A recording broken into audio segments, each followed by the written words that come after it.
Omwagalwa wasuze otya? Mukama yeebale kutukuuma n'atuyisa mu kiro n'atutuusa ate leero ku day 24 nga tugenda mu maaso n'okusabira abaana baffe. Jjo twasaba Mukama okutonda n'okukuza okukkiriza kw'abaana baffe. Leero tusaba Mukama Katonda ayambe azimbe omutima ogw'obuweereza mu baana baffe. Nga Kristo bwe yali ku nsi kuno n'abeera omuweereza, ekyo kye tusaba n'abaana baffe babeere. Mukama tusaba era oyogere gye tuli olunaku luno olw'olwaleero ku bwa Yesu Kristo Mukama waffe. Amiina. Ekyawandiikibwa kyaffe kigenda kuva mu kitabo ky'Abeefeso essuula 6 olunyiriri olw'omusanvu nga kigamba nti muweerezenga n'okwagala ng'abaweereza Mukama waffe so si abantu. Muweerezenga n'okwagala ng'abaweereza Mukama waffe so si abantu. Abeefeso essuula 6 olunyiriri olw'omusanvu. Mu Luzungu agambye atya? Ephesians chapter 6 verse 7, the Bible says, rendering service with a good will as to the Lord and not to man. Omwagalwa mpuliriza, tuli mu nsi eno ey'olwaleero nga tulaba abakozi, abaweereza oba abantu abaweereddwa obuvunaanyizibwa mu bifo eby'enjawulo. Naye abakozi abo oba ggwe kennyini oba nze tuyinza okwogerwako ng'abo abaweereza nga Mukama waffe bwe yaweereza. Mukama waffe yaweereza atya? Bw'osoma mu byawandiikibwa eby'enjawulo tulaba nga Mukama waffe yaweereza mu bukkakkamu. Mukama waffe teyeegulumizaako n'omulundi n'ogumu.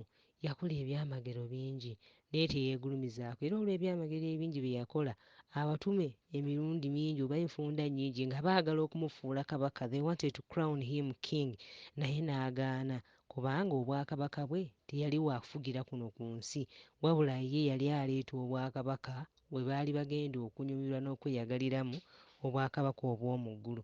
Mukama waffe yali mukozi nnyo, yakeeranga ku makya n'akola, n'ajjanjaba, n'ayogera n'abantu n'abazzaamu essuubi paka kawungeezi.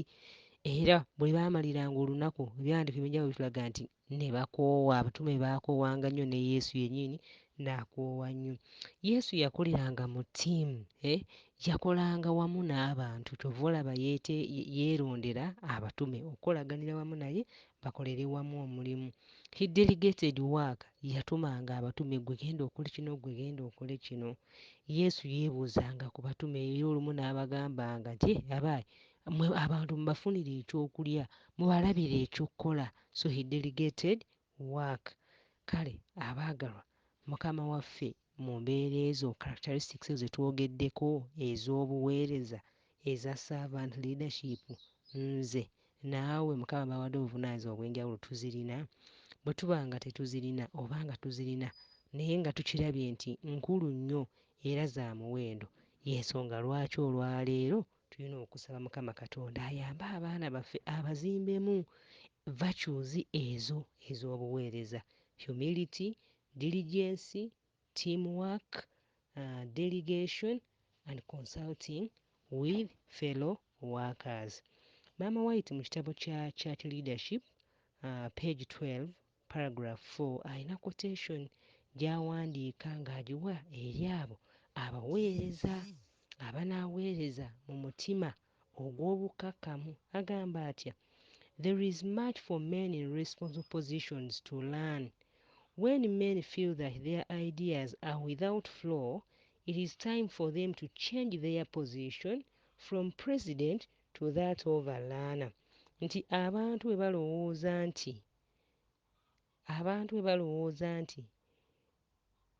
nti okay, waliwo ebyokuyiga, waliwo abantu abali mu buvunaanyizibwa ebintu bingi bye beetaaga okuyiga, batya nti abantu bwe bawulira nga ebirowoozo byabwe tebiyinaamu bukyamu bwonna, y'ensonga bakyuse okuva mu kubeera abakulembeze bafuuke abayizi. When they think that their ideas, their judgment should be accepted without question, they show that they are unfit for their position. Tisenga omukulembeze yeeraba nga ekirowoozo kye oba ebyo by'alina ng'endowooza ze tebyetaaga kubuusibwabuusibwa mu ngeri yonna. Tebalina kubuuza kyaleeta abantu bakikkirize bukkiriza. Omukulembeze oyo amanye nti excuse me, amanye nti tasaanidde.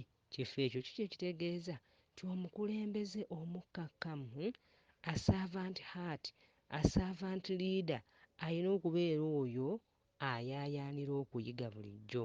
Mukama bw'akuwa obuvunaanyizibwa n'akuteeka mu buvunaanyizibwa obw'enjawulo oba mu bukulembeze obw'enjawulo tekitegeeza nti nno gw'osinga okutegeera.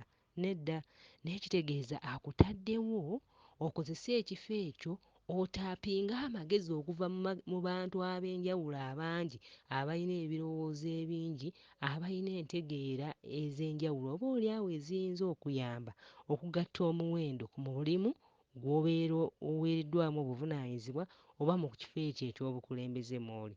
So Mukama atuyambe ffe ffennyini tubeere abaweereza abakkakkamu nga tutunuulira Yesu Kristo ng'ekyokulabirako kyaffe, naye ate tusabire n'abaana baffe yonna gye batambulira babeere abaweereza. So our prayer is going to be that, Dear God, help my children develop servants' hearts, that they may serve wholeheartedly as if they were serving the Lord, not men.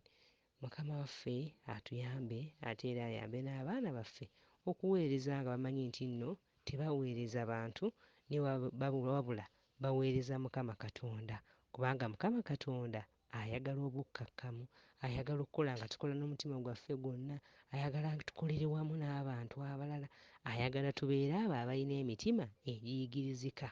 Mukama atuwe omukisa. Mukama tusaba abaana baffe obazimbemu obukkakkamu basobole okuyaayaanira okuyiga, olwo nno babeere abaweereza abalungi b'ogenda okukozesa mu mulembe guno ku bwa Yesu Kristo Mukama waffe. Amiina.